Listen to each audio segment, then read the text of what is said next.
All right, continuing from that last video, what I did here was a border width of 5 pixels, border style of solid, and border color of red. So it's this ugly red border. Let's go ahead and make this really atrocious. Let's see if we can really make this obnoxious. 50 pixel width border. Yeah, that's pretty gross. That's honestly too gross. Let's do 15. That's a little better.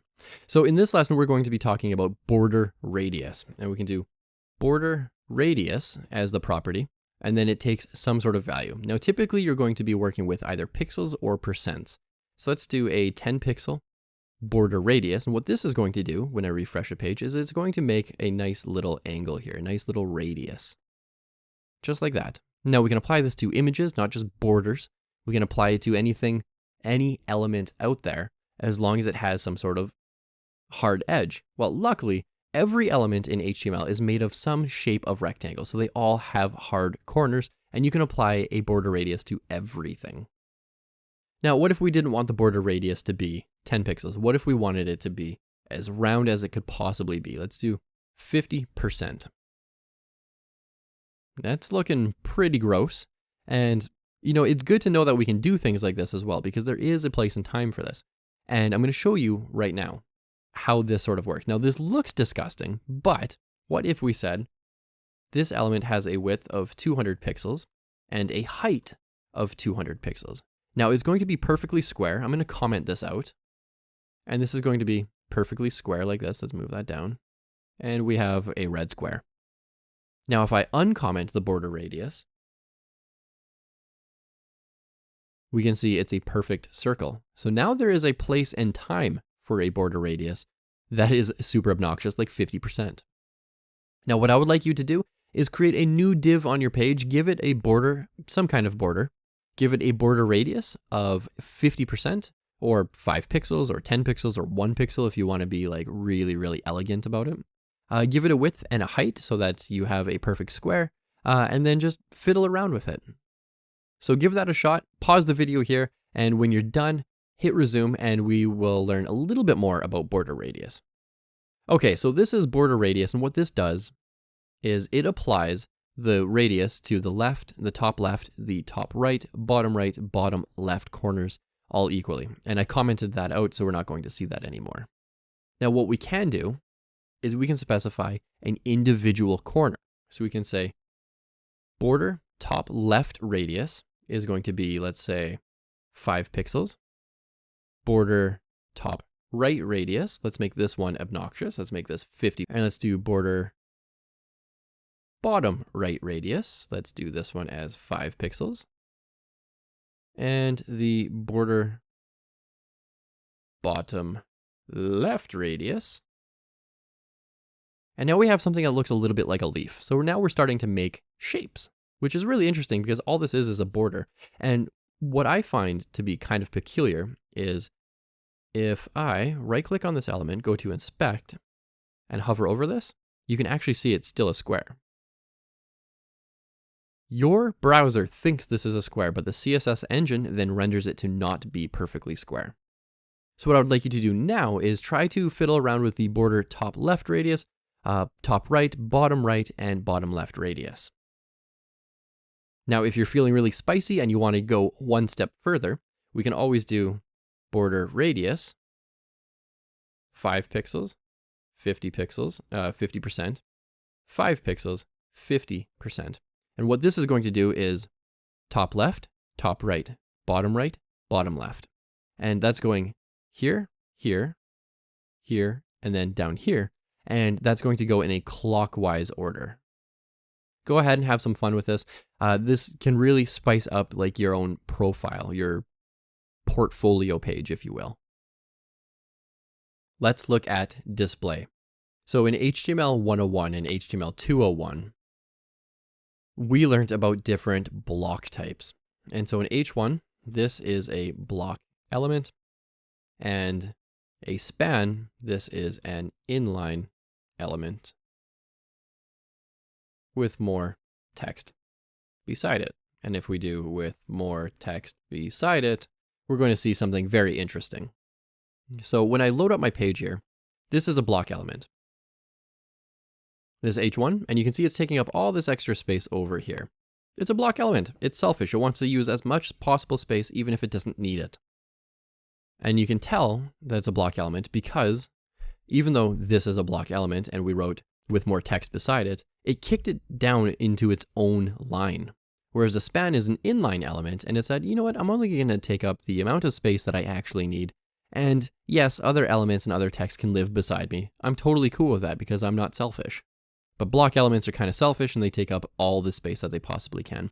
Now with CSS, we can overwrite this. And this is really important because you're going to see one element over and over and over again, and that's the div. The div element, this is a block element. The div element is a block element. It's going to be selfish. It's going to take up as much space as it possibly can. And so let's say we have these two block elements and we want these to be side by side. We can do this. We can overwrite this now with CSS. We can say, select both divs on the page, and we can say display, and its default behavior is block. But we could say display inline. Let's also give this a border, 1 pixel solid red, so both of them have a border, and we can see where we're working. In fact, actually, let's back that up just one sec. Let's change this. Let's comment this out. These are block elements. It's taking up all the space that they possibly can from left to right.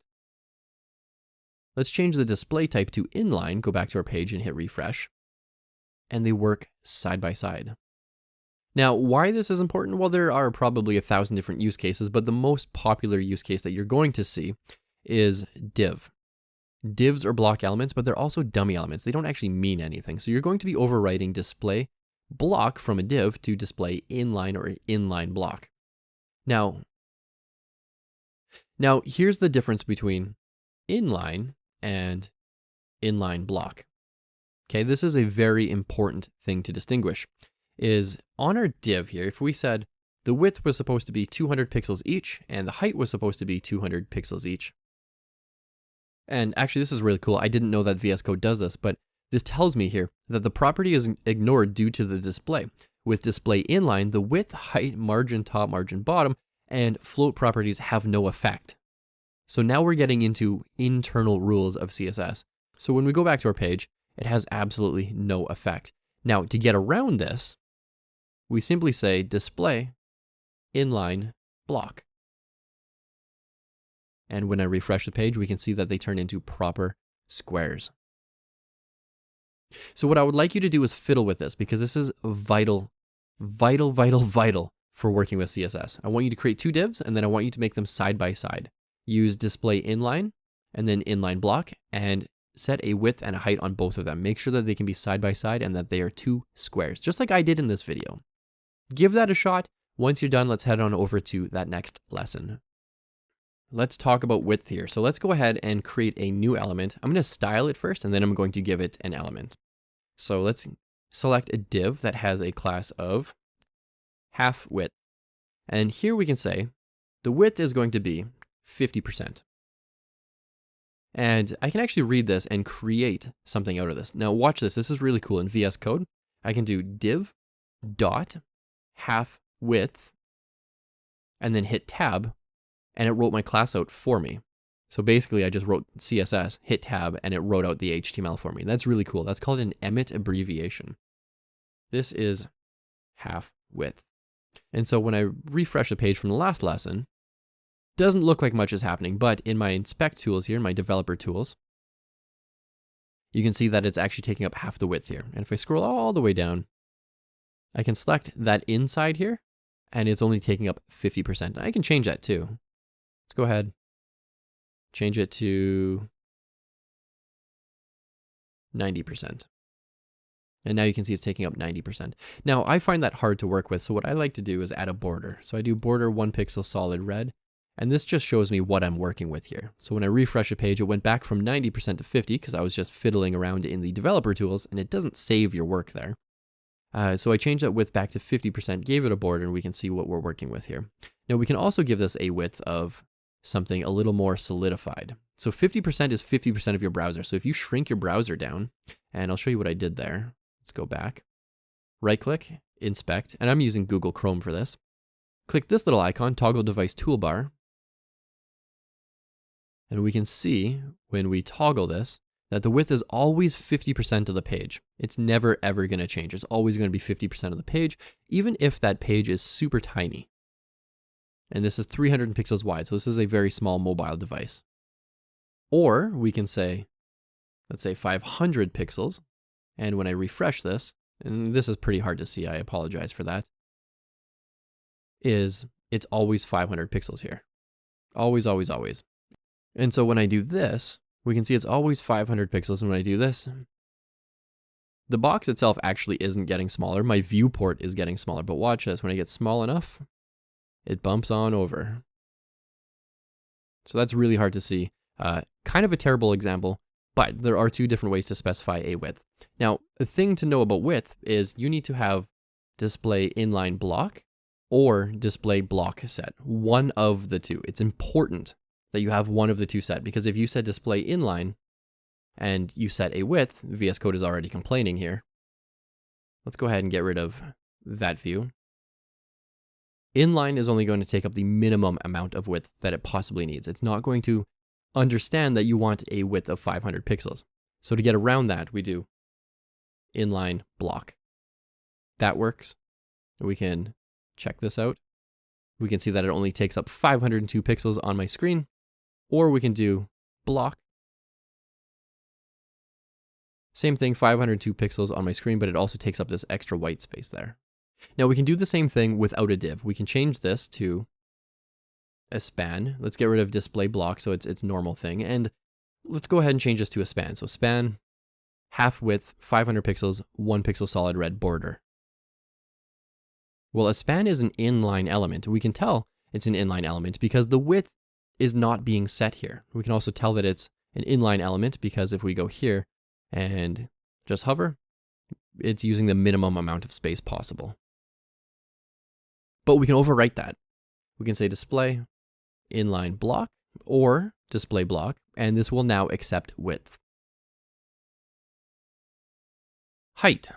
Let's talk about height. So we talked about width in the last lesson and how it works with inline block and block elements, or how it doesn't work with inline elements rather.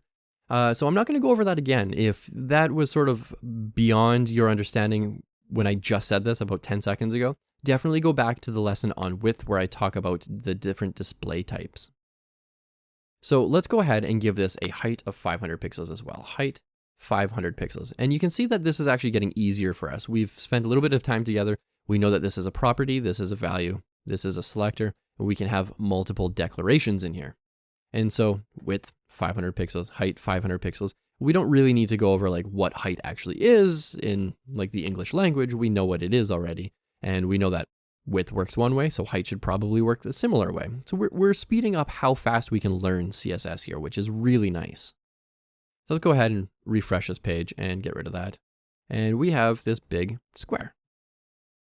Now that might be too big. What I'm going to do here is select that 500 pixels, go to selection, add next occurrence, and now I can type in two places. Let's do 250 pixels each. Save that. Now we have a square. Now, as a quick recap, width and height are only going to work if you have display inline block or display block set. It's not going to work with inline, because I'll show you, just doesn't work with inline. Inline is supposed to be side by side, takes up the least amount of space. It's very, very polite. Whereas inline block and block are a little more selfish and they take up as much space as they possibly can, or as much space as you tell them to. Box shadows. Okay, this is a really, really cool one. So let's go ahead and create a new box here. And I'm going to actually get rid of all of this and let's delete that and delete that. And let's create a new element on our page with the ID of box. So BOX, and I hit tab because it shows Emmet abbreviation, shows me what it's going to be. And that's all I'm going to do. Now I've got a div. We know it's a block element, and I can select that ID with box.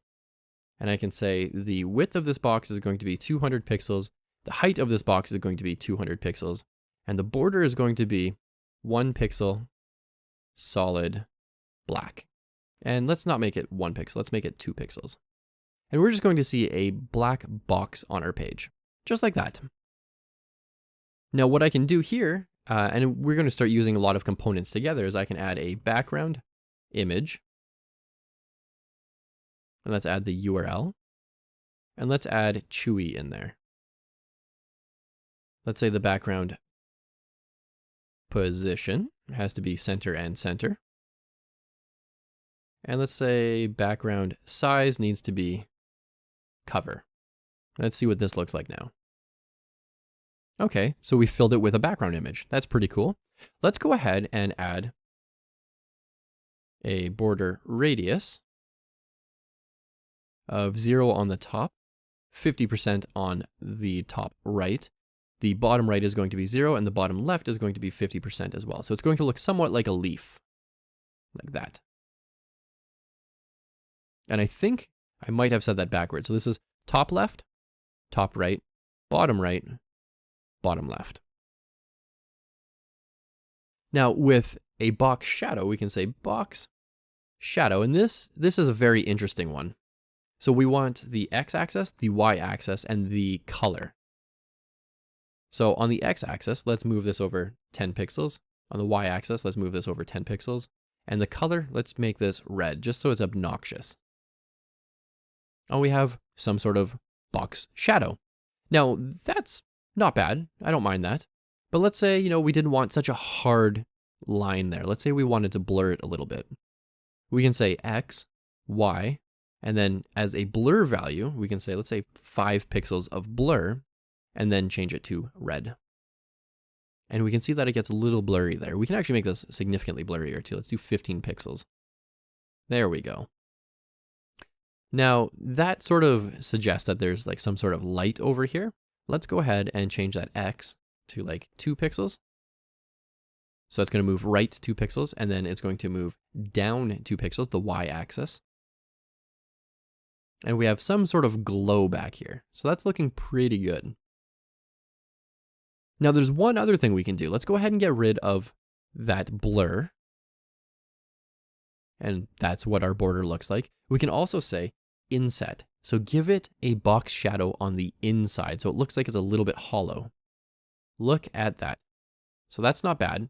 Now that's red. Let's go ahead and add 444, 444, so a dark-ish color. And let's change these 2 pixels and go to selection, add next occurrence. Let's make these 6 pixels each, inset, and a dark gray color. There we go. That's working on the inside. And we can also blur this. So before inset, we can say 5 pixels. So we can say move it on the x-axis, 6 pixels, y-axis, 6 pixels, blur every pixel by 5 pixels. Inset means the box shadow is going to be on the inside, and then we set the color. And let's go ahead and refresh, and we can see now there's some form of a blur in there. Let's go ahead and make that blurrier. There we go.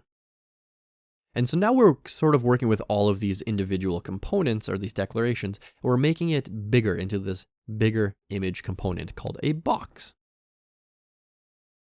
And it's called a box because I gave it the ID of box. It doesn't have to be called box. We could call it leaf. And we'll see nothing changed. So again, your box shadow goes X, Y, blur, if it's inset or not, and then the color. What I would like you to do is give this a shot. Create a square. You don't have to do all of this stuff, but create a square. Let's say 100 pixels by 100 pixels. Go ahead, give that a box shadow. Set your x-axis, your y-axis, your blur value. Make it inset and not inset, so toggle them on and off, and then add a color. All right, let's talk about padding and margin. Padding and margin are 2 things of the same coin. They're 2 sides of the same coin, but they do different things for a different reason. So let's go ahead and start off by creating a box. And this box is going to have a width of 100, not 100%. That's way too much. Let's do 200 pixels. Height of 200 pixels. And a border of 1 pixel solid, nope, dashed blue. Something like that. And all I want here is some sort of box to show up. And so in here, I can type div box, and it creates a box for me. And look at that. Standard box, nothing fancy. Now, when I right click on here and go to inspect, I can actually see that this is a block element. It's taking up all this extra width over here. But if I scroll down in my styles area, so I clicked on elements, clicked on my element, the box, click on styles, and scroll all the way down, we can see that there's padding, margin, and border. And so this is our element here. It's 200 by 200. It's exactly what we set it to be. Then there's padding. That's spacing on the inside of the border. Then there's the border itself, and then the margin around it. So let's talk about padding. Padding is going to be on the inside. So we can do a nice example like this. So example of text. There's a weird way of saying that. Refresh this page, and it says example of text. Now, if I wanted to add some padding so that my text doesn't hug that border, we need some sort of spacing on the inside, and that is called padding. So we do padding, and let's add 10 pixels, and that just sort of widens it. It widens the gap between the content and the border. And if we scroll on down, we can see that our inner content is still 200 by 200. The padding is 10 pixels on either side, on all 4 sides. We have a 1 pixel border, and there's no margin. Now, a lot like with our border radius, and I'm going to add that padding in here, padding 10 pixels. A lot like our border radius, we have top, right, bottom, and left. And we can actually see that in here. We have top, right, bottom, left. And there's a shorthand way of writing 10 pixels, 15, 20, 30. We could change all of that. So we could say, let's first of all comment this out. We could say padding 10 pixels, that's the top. Then let's do this. Top, right, bottom, left. It goes in clockwise direction. So 10 pixels on the top, 15 pixels on the right, 20 pixels on the bottom, 25 pixels on the left. Refresh our page and we can see that, yep, it definitely did something over here. And when I click this and go over here, we can see top is 10, right is 15, bottom is 20, left is 25. And so that's how we add spacing on the inside of an element. This is very, very, very important.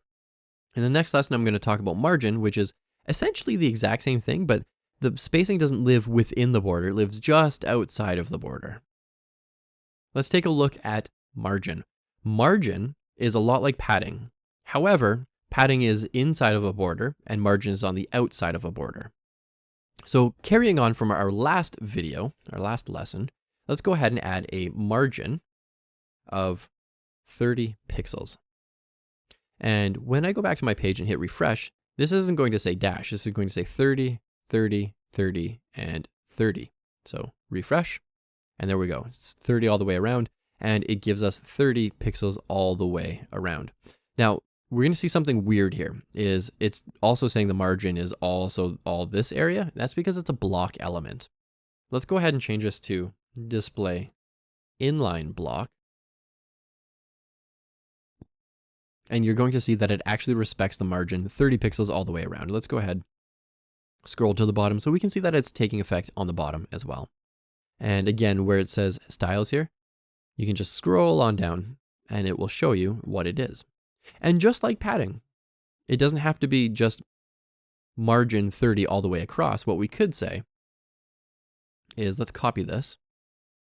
And I just copied that whole line. Margin, so we've got top, right, bottom, and left. And now we can see 10, 15, 20, 25. That's exactly what we told it to do. Now, a really cool thing, if you ever want to center an element, is we can do margin. Let's say we wanted margin auto. And what this is going to do is automatically center this for us. And actually, I forgot a thing. It needs to be a block element. So this one needs to be a block element. And that's why it reserves that extra space all the way over here. That block element is reserving that space in case it needs to move around a little bit. So when I hit refresh, we have now centered our block element. And if you want to give it a top and bottom margin, we can always say margin dash top 50 pixels, margin bottom 50 pixels. And there's a shortcut way to do this as well. We could also, or alternatively say, margin top 50 pixels, right auto, bottom 50 pixels, left, auto. And we can comment this out as well. Go back to our page and refresh, and that top margin's been applied, but it's still centered in the middle of our page. Okay, let's talk about max width. We have been working with width quite a bit. Let's go ahead and use max width. Now, max width is not necessarily going to be used on every single element, but it is going to be used on, let's say, an inline element. So let's say we have some sort of element with an ID called inline, and it's going to have not a width, a display inline block. Let's go ahead and create this element. Inline, hit tab, and some text here.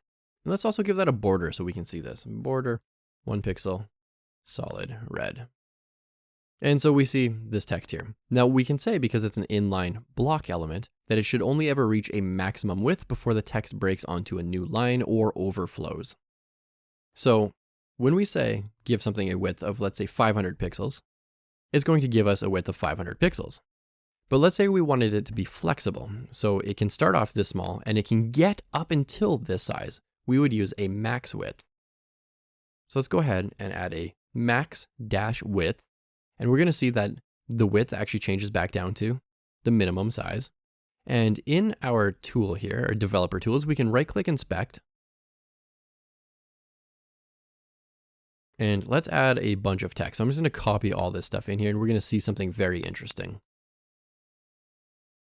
This doesn't take up the entire width. This takes up 500 pixels, 502 pixels actually, because there's a border on the left and a border on the right. They're both 1 pixel, so 502 pixels in total. And what we can do is, because we've selected this element, we can say that max width, let's click on that and let's go, see, we're making it bigger and bigger and bigger. And eventually the text is going to start getting a little bit shorter and wider on the page. That's what max width is. So a width is a hard set value. So we're saying the width has to be like 500 pixels, but a max width can be anything between 0 and 500 pixels or whatever you set that value to be. It doesn't have to be 500. It could be any value.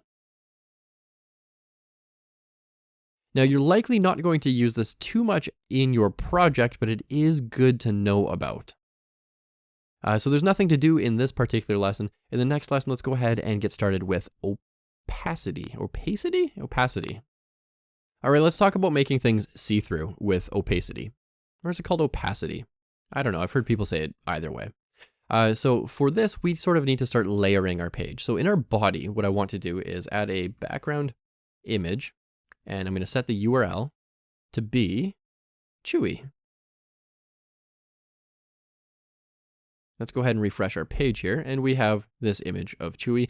I don't really care that it's repeating right now. We could totally touch that up if we wanted to. We know how, but I want to create a box somewhere on the page and be able to see through it. So let's go ahead and create a new CSS element. Let's give it an ID of box, and it's going to be display block width 200 pixels, height 200 pixels. So now we have a perfect square. We could do margin. We know how to do this. Like, we know how to make this centered. So we could do margin auto, and that will center it for us. Or we could say margin top is going to be 50 pixels. The right is going to be automatic. So it's going to center it for us. And because I only have 2 values in here, it's going to repeat these 2 values. So it's going to be top, right, bottom, left. Let's go ahead and add a background color of black and make that text color white and text align center. And you can see we're starting to really piece all of these things together. And I'm going pretty fast with this. Let's add a padding of 25 pixels as well. And so what we should see here is in the middle of this page, we're going to see a 200 by 200 block with some white text, black background box. But before we do that, we actually have to add the box to the page. There we go. So it looks like I'm censoring the dog. That's funny. Did not mean for that to happen, but that's still funny. So what we can do here is we can actually make this transparent. Now there's no text in here. Let's go ahead and talk about Chewy real quickly. Hi, this is Chewy. He's an amazing doggo. White text, padding's kicking in, text is centered, things are looking good. But let's say we actually wanted to see the dog and we didn't want to censor him. What we could say is opacity, and instead of saying like 100% or 50% or 10%, we use a decimal. And so 100 is always equal to 1, and 0 is equal to 0, and 50 is equal to 0.5. So a quick little math lesson there. So let's say we want this to be 50% see-through. We could do 0.5. And now we can actually see through it. Now, what we can't see is this text is also transparent. Now, this is one way of doing opacity, and this is going to change this entire box to be not transparent, but translucent. It's going to be 50% see-through. Now, we could do this a different way and make that text make sure that it's not see-through. So, a good example here would be color is equal to red. And that's not really red, that's pink, and it's because it's 50% see-through. Let's go ahead and comment out that opacity, and let's change that background color to RGBA. So we're going to do 0, 0, 0, and 0.5 for 50%. And this is going to change a background color, but that text color is not going to change. It's not going to be 50% transparent because we said, hey, the whole element has 100% transparency, but the background color, just this one declaration, has 50% see-through rate. And there we go. That text is a little more bold, but that background didn't change. So there's two ways of doing opacity here. You can use RGBA, which a lot of people are going to do because opacity is going to change the entire thing to be translucent. Or you can change the entire thing to be translucent using opacity. Now, what I would like you to do is experiment with this. You can even use this exact same code that I've written here, but I want you to experiment with this using RGBA and opacity. And remember, because we're using translucency or transparency, we're making it see-through anyways, we want to use a decimal, not a percent. All right, let's take a look at external CSS. This is very, very important. So far we've been writing all of our styles inside of a style element. What we can do is we can throw all of this into an external file. So we create a new HTML file, not an HTML file, an HTML element called link. So I just typed link, hit tab, and it created a rel style sheet.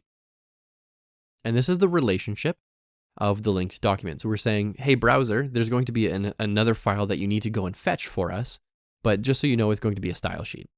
And then the href is going to be the name of the style. So we can do style.css. Now, just taking off from that last lesson, if I right-click inspect and go to console and then refresh my page, we're going to see 404 error file not found. Style.css does not exist. And that's because we don't have a file called style.css yet. So what we can do here is new file, style.css, and it's empty. There's nothing in it. So if I go refresh my page, that error doesn't show up. So my browser now knows that there is an external file being pulled in and it's being pulled in properly. Now there's nothing in there, but what we can do is we can say, grab all this stuff and cut. We can get rid of our style here. And we can go to our style.css and paste. And we can get rid of that comment, that's not needed. And just save that file. So we save both files here. And now we've cleaned up our index.html file. All of our CSS is in its own .css file. Refresh the page and everything works perfectly. Now, if I were to delete everything out of this page would be pretty boring. But if I were to put everything back into this page, it has a little bit of life, a little pizzazz now. Now, at first you're probably thinking, well, why on earth would I do that? What's really nice is you can create another index file or another file. We'll call this second.html and some other text in CSS 101. Let's change this to second page. And so now we have two HTML files. We've got index.html and second.html.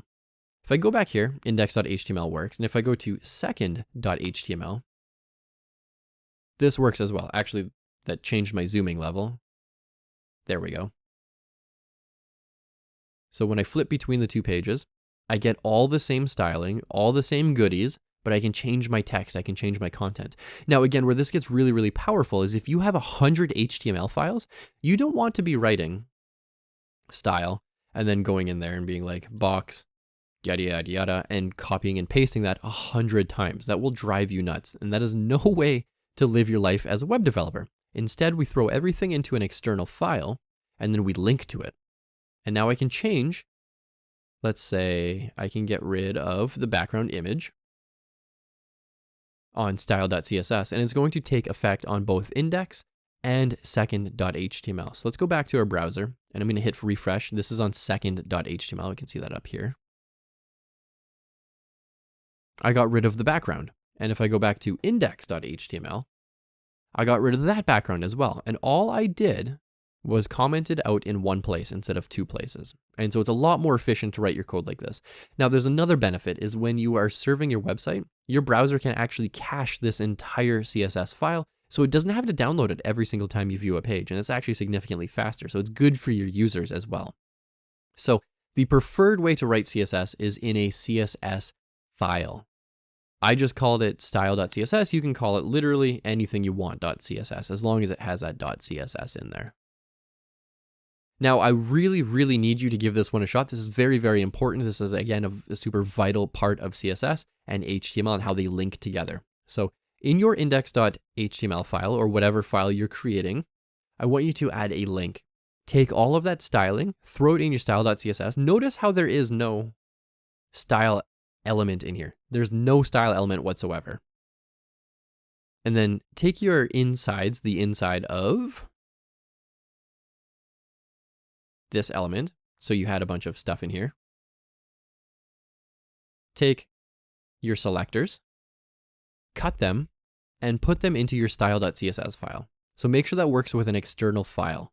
And then after that, I want you to level that up, copy this file into like another one called second.html, and make sure that your CSS file loads on both pages at the same time. All right, let's take a look at floating elements. So what I'm gonna do here is I'm gonna comment out this box, and I'm gonna keep my external style sheet linked to my page. So I'm gonna write code in style.css, but I'm not going to delete this. I wanna keep this because maybe I wanna use it some other time, but I'm gonna leave or make some extra space to work here.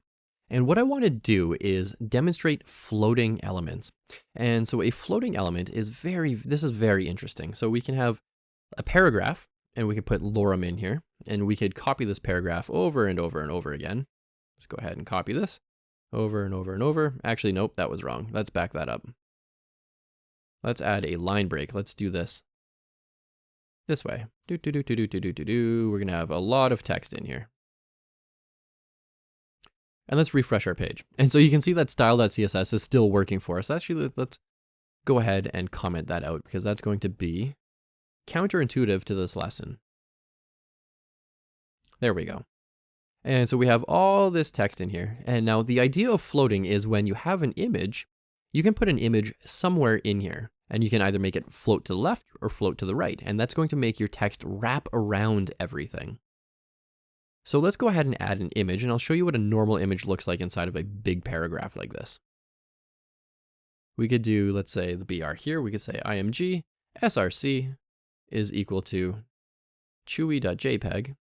And let's give it a width of 200 pixels, and the height is going to be automatically inherited. So whatever the aspect ratio is for a width of 200, it's going to have the proper height. And that didn't work because I spelled chewy wrong. Okay, so we've got this image over here, and like it's close, but it doesn't really look like a news website or like a newspaper would do it. We actually want the text to wrap around here. So what we can do is we can say style is equal to float, and then we can say float right. And what this is going to do is boom, move that image all the way to the right and have text flow around it, which is really, really nice. We can also say float left, and it does the exact same thing. Now we can also add some margin around here, margin 10 pixels, just so that we have some spacing around there. We could do border 1 pixel solid black, and I'm doing internal CSS here. And then I could say, give this a box shadow, x-axis 0, y-axis 0. Let's make it blur by 5 pixels and make this black. And now we have some sort of image that actually sticks out. Now this is all internal CSS, and this is probably the most frowned way of writing CSS. So I'm going to grab that, cut, delete it, and I'm going to give this a class of floating image. And then if I go over to style.css, I can select that image with image.floating image. Alternatively, this would work as well. And I can just paste that in there. And so new line, move over there, new line. And if I did that right and I refresh this, nothing should change. Beautiful. And if I wanted to change that float, I could change that to right. Just like that. So that's how we sort of make images and content float side by side. Now, what do you think is going to happen if I have 2 images floating side by side like this? Let's take a look. They float side by side. They literally try to get as close to each other as possible. Now there's a little bit of text in here, and so it's going to offset things as well, which is very, very interesting. So you might not get the exact outcome that you're looking for, but it can be very, very close. Now the nice thing about this is floating image is going to be floating to the right. We can overwrite this with internal CSS, and this is a good case for internal CSS. We can say float left. There we go. That looks a little bit better. Now, I really want you to give this a shot. You're going to be using floats quite a bit until you get into significantly more advanced CSS. Floats are very, very important at this point in time in your development career or your development path, so make sure you are somewhat familiar with them. What you can do as another sort of fun example or something to play with is you can do an ordered list or an unordered list, an li, and you can put them all side by side. Or you can have div.float, and you can put these all side by side, make them float side by side. Go ahead, give that a shot. Don't feel like you need to master this one, but give it a shot, have some fun with it, and just sort of get some hands-on experience with how this one works. It's a little bit weird to get a hang of at first, but it's really good to tinker around with it and just, experiment. Okay, let's talk about your project. So your project here is going to be to go to rocketman.learnwagtail.com. And I want you to recreate the navigation and the hero section using what we've learned. I want you to recreate this. Now you can always go to that website and you can right-click, inspect, and see how I did all these different things. And that's going to get you pretty far, but it's not going to get you all the way. This particular page uses a different type of styling, uses a framework. It uses things like Flexbox, which we didn't necessarily learn, but there are ways around that. I'm going to leave that up to you to figure out how to get around more complex things by using simpler methods. And that's actually a really good thing to learn in web development. Always keep things as simple as possible. Now, this is not an easy project, and I'll just flip back here. This is not an easy project, but it's really, really good practice, and it uses everything we have learned in this course. So once again, this is not an easy project, but it is perfect practice. And the reason I say that is because one day, a designer is going to hand you a design and it's going to look something like this. And they're going to say, okay, now you have to code it. And you have to figure that out on your own. Now you can always go to rocketman.learnwagtail.com and you can see that right up here. But yeah, a designer is going to say, here's a design, make it happen. And you're going to have to try to make it happen. And you're not going to have very much guidance or support, and you're going to have to figure that out on your own. So this is really, really, really good practice. This is real life practice here. So go ahead, go to rocketman.learnwagtail.com, recreate the navigation and hero section using what we've learned. If you're like, oh, I don't have access to this particular image or this logo, that's okay. You can use your own logo. You can just Google something. You can throw any image in there that you want. It doesn't also have to be based on rockets. This is just a fun little website I made once upon a time.